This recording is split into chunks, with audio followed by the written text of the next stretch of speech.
55 சங்கீதம். நிகனோத்தில் வாசிக்க தாவீது பாடி ராகத் தலைவனுக்கு ஒப்புவித்த மஸ்கீல் என்னும் சங்கீதம். தேவனே, என் ஜெபத்தை கேட்டருளும், என் விண்ணப்பத்திற்கு மறைந்திராதேயும். எனக்கு செவி கொடுத்து உத்தரவு அருளி செய்யும்.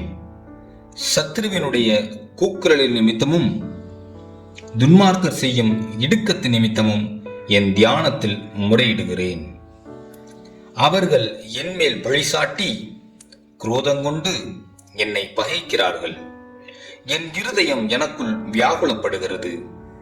மரணத்திகில் என்மேல் விழுந்தது. பயமும் நடுக்கமும் என்னை பிடித்தது. அருக்களிப்பு என்னை மூடிற்று. அப்பொழுது நான், எனக்கு புறாவை போல் சிறகுகள் இருந்தால் நான் பறந்து போய் இளைப்பாறுவேன். நான் தூரத்தில் அலைந்து திரிந்து வனாந்தரத்தில் தங்கியிருப்பேன். பெருங்காற்றுக்கும் புசலுக்கும் தப்ப தீவிரித்துக் கொள்வேன் என்றேன். ஆண்டவரே, அவர்களை அழித்து அவர்கள் பாசையை பிரிந்து போக பண்ணும். கொடுமையையும் சண்டையையும் நகரத்திலே கண்டேன். அவைகள் இரவும் பகலும் அதன் மதில்கள் மேல் சுற்றித் திரிகிறது. அக்கிரமமும் வாதையும் அதன் நடுவில் இருக்கிறது. கேடுபாடுகள் அதன் நடுவில் இருக்கிறது.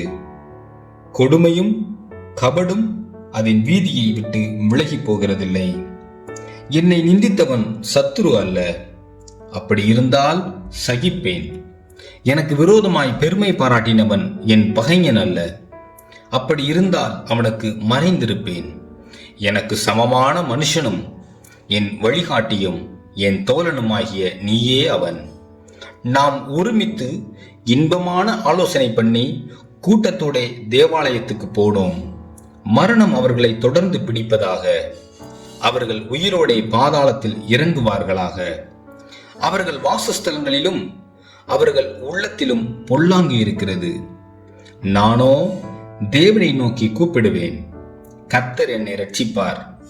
அந்தி சந்தி மத்தியான வேளைகளிலும் நான் தியானம் பண்ணி முறையிடுவேன். அவர் என் சத்தத்தை கேட்பார். திரளான கூட்டமாய் கூடி என்னோடு எதிர்த்தார்கள்.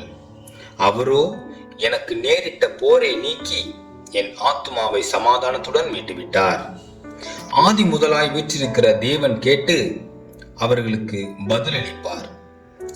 அவர்களுக்கு மாறுதல்கள் நேரிடாததினால் அவர்கள் தேவனுக்கு பயப்படாமல் போகிறார்கள். அவன் தன்னோட சமாதானமாயிருந்தவர்களுக்கு விரோதமாய் தன் கையை நீட்டி தன் உடன்படிக்கையை மீறி நடந்தான். அவன் வாயின் சொற்கள் வெண்ணெயைப் போல மெதுவானவைகள். அவன் இருதயமோ யுத்தம். அவன் வார்த்தைகள் எண்ணெயிலும் மிருதுவானவைகள். ஆனாலும் அவைகள் உருவின பட்டயங்கள்.